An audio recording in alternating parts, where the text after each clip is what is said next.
Entonces aquí vemos que esto puede ser oro molecular. ¿Sí? ¿Por qué es oro molecular? Porque estamos en un plato utilizando todas las estructuras que no están mezclando, haciendo convergencia molecular. Tenemos entonces el arroz, que sería el carbohidrato, el pollo, que sería en este caso la fuente de proteína, la manteca de cerdo, que en este caso sería la grasa, y tenemos alimentos de acceso libre como lo sería tomate, cebolla, ajo, habichuelas. Por ejemplo, a este plato le podríamos colocar un consomé o lo que llamamos un caldo de pollo, que es simplemente el líquido donde se cocinó el pollo para después colocarlo en este plato ya con arroz. Ese líquido se puede consumir, se puede colocar inclusive, como hacen en algunas casas, los huesos de pollo adentro en cualquier presentación, si los quiere usted comer, masticar, morder, chupar, o los puede procesar y hacer un caldo de hueso y tener un consomé con caldo de hueso. Seguiría siendo algo que podríamos usar, en este caso, digamos, aparte de este plato que nosotros aquí en Colombia le denominamos el seco. Y afuera entonces estaría en este caso el consomé, y puede acompañarlo una bebida, por ejemplo, que puede ser una bebida saborizada sin carbohidratos, puede ser un agua con gas carbonatada que no tenga azúcar, y tendríamos un plato perfectamente bien armado, sin convergencia molecular. Soy el Dr. Benjamín Ramírez, especialista en enfermedades crónicas con un doctorado en bioquímica y nutrición humana. Mi misión con este contenido es ayudarte a entender cómo funciona tu organismo para gozar de bienestar con tu familia. Ustedes están viendo en este momento en pantalla, es un plato que es muy común, como les decía al inicio de esta charla, de arroz con pollo. Aquí, por ejemplo, en Colombia, en Bogotá, una receta, digamos, típica es arroz, arveja, zanahoria, maíz, muchas veces le ponen papa frita o le ponen tajada madura o plátano maduro, lo acompañan de una sopa, un consomé, que es el caldo del pollo, lo que suelta el pollo, la sustancia, y trozos de pollo. En otras partes al arroz le ponen salsa de tomate, en otras partes el arroz, por ejemplo, tiene aceitunas. Bueno, o sea, dependiendo de muchas regiones, este plato tiene diferentes tipos de receta. Pero este que ustedes están viendo acá es como el convencional de América Latina. Entonces, la pregunta es, ¿cómo preparas el arroz con pollo? Entonces, esta conferencia tiene una lúdica muy interesante. En este momento, lo que les invito es que cojan una hojita y hagan la receta de su arroz con pollo. ¿Cómo lo hacen ustedes en casa?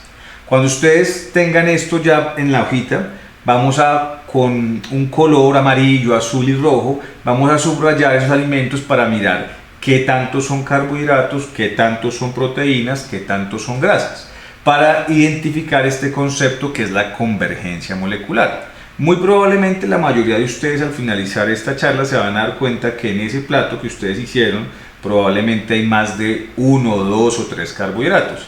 A esto es lo que les invitamos a corregir, a que no se hagan mezclas de este tipo de sustancias. Vamos a ver entonces este plato, cómo es su radiografía, es decir, de qué está compuesto este plato desde el punto de vista molecular.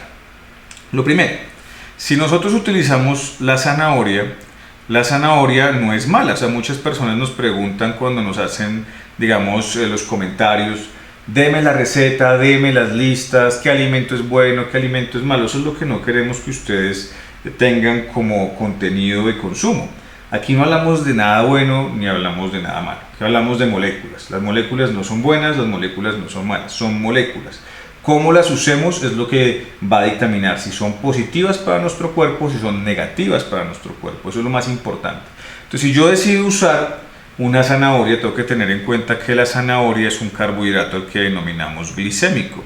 ¿Qué quiere decir glicémico? Que va a llegar a nuestra sangre y que nos va a disparar glucosa. ¿Por qué?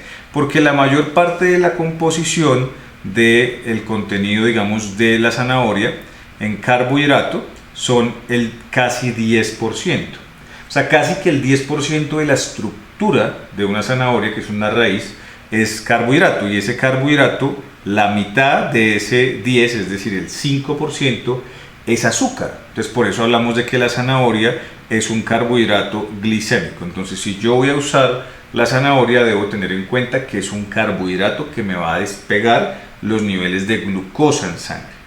Ahora, si yo a ese plato de zanahoria le pongo maíz amarillo, que también es algo muy común en el arroz con pollo, el maíz amarillo desde el punto de vista molecular también es un carbohidrato. Fíjense que su estructura es entonces carbohidrato 21%, y de ese 21% fíjense otro 5% es azúcar, que primariamente es jarabe de maíz, entonces en este caso es fructosa. Y aquí tenemos también que pues en gran parte es almidón. Entonces aquí estamos hablando de que este maíz ya amarillo, que muchas veces cuando ustedes lo compran en lata dice maíz dulce o sweet corn, básicamente tiene que ver con su contenido en carbohidratos que tienen un residuo de fructosa que le da ese sabor a dulce. Entonces, si yo mezclo la zanahoria con, en este caso, el maíz amarillo, estoy usando ya dos tipos de carbohidrato que son física y químicamente diferentes, pero que hacen parte del mismo grupo. Son carbohidratos. Ahora, si yo a ese plato de arroz con pollo le coloco pues efectivamente la base, que es el arroz, pues ustedes se han dado cuenta, pues en algunas redes sociales se habla bien, se habla mal del arroz. Como les reitero, estas conferencias no son para hablar bien ni mal de un alimento.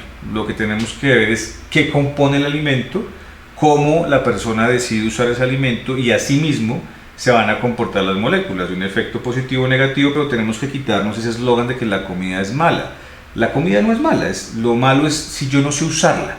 Si yo sé usarla, muy probablemente el beneficio va a ser, digamos, para la persona en su salud. Pero si yo no la sé usar, probablemente ese desconocimiento es el que me va a poner en riesgo de desarrollar, por ejemplo, una condición como la diabetes. Entonces, fíjense, aquí en este caso, el arroz, pues efectivamente es un carbohidrato glicémico, es más que todo almidón. Fíjense que azúcar no tiene, pues no aporta realmente azúcar en este caso, pero como es una estructura almidonada, son cadenas de glucosa unidas unas con otras, y esto pues, efectivamente nuestro cuerpo lo puede procesar y lo puede pasar rápidamente a la sangre, y esto va a tener un efecto en aumento en nuestros niveles de glucosa. Entonces fíjense que ya estamos hablando de tres cosas: zanahoria, carbohidrato; maíz amarillo, carbohidrato; y arroz, carbohidrato. Entonces, si yo ya, digamos, le mezclo algo como por ejemplo las arvejas, en algunas otras partes le dicen vainitas, lo que estamos viendo es esto, es otra estructura que muchas veces pensamos que son vegetales, porque pues entre comillas es un vegetal, es algo verde, pero lo que está adentro, en el interior de esa cáscara, es almidón. En este caso es un carbohidrato. Entonces fíjense, por ejemplo, aquí vemos el carbohidrato que aporta la arveja es el 15%, y de ese 15% el 6% es azúcar. Entonces, cuando usamos la arveja o las vainitas, estamos consumiendo carbohidrato. Entonces fíjense que ya tenemos el cuarto carbohidrato de ese plato de un arroz con pollo hecho con esos ingredientes, ¿sí? Con esta conferencia no quiero, digamos, entrar a debatir cuál es la receta más, digamos, rica o la de su región. No, es para ponernos en contexto. Este es como el normal que se utiliza por lo general, por ejemplo en Bogotá, en Medellín, en algunas ciudades, por ejemplo, principales de Colombia. Entonces, ahí tenemos que hemos usado 4 carbohidratos glucémicos o glicémicos, es decir, que nos van a incrementar nuestros niveles de glucosa en sangre. Recuerden que nosotros hicimos una conferencia contra las enfermedades donde hablamos de la proteína que tiene, por ejemplo, una estructura como la arveja.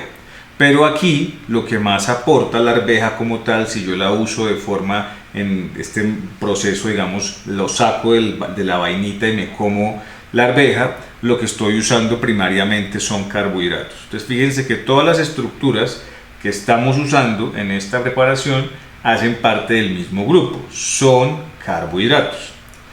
Esto es lo que deberíamos hacer para cambiar esa situación, es decir, para mejorar esa característica de la convergencia molecular. Aquí tenemos un plato, que es un plato donde ponemos entonces todas las estructuras moleculares. Tenemos arroz blanco, manteca de cerdo, es decir, digamos algo para cocinar el arroz o para cocinar el pollo. Tenemos pollo, en este caso puede ser pechuga, puede ser cualquier parte que usted decida usar del pollo para colocárselo al arroz. Pues tenemos estructuras que podemos, digamos, categorizar como sustancias que no llegan a la sangre y no liberan insulina, lo que nosotros denominamos alimentos de acceso libre, en este caso tomate, cebolla, ajo y en este caso habichuelas verdes, que son estos palitos largos verdes que tienen diferentes nombres en diferentes países y diferentes culturas gastronómicas, pero estas sustancias por lo general son sustancias que no pasan a nuestra sangre, no liberan insulina y por eso pues pueden ser parte, digamos, que adornen nuestro plato y sobre todo que aporten en nuestro cuerpo, digamos, sustancias que no son carbohidratos disponibles, es decir, carbohidratos que no van a entrar a nuestra sangre.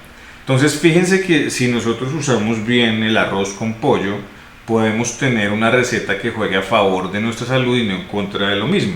Entonces aquí tenemos cuál es el efecto que tendría esto solo con 3 moléculas. Fíjense entonces, aquí tenemos el arroz, tenemos el pollo y tenemos la manteca de cerdo.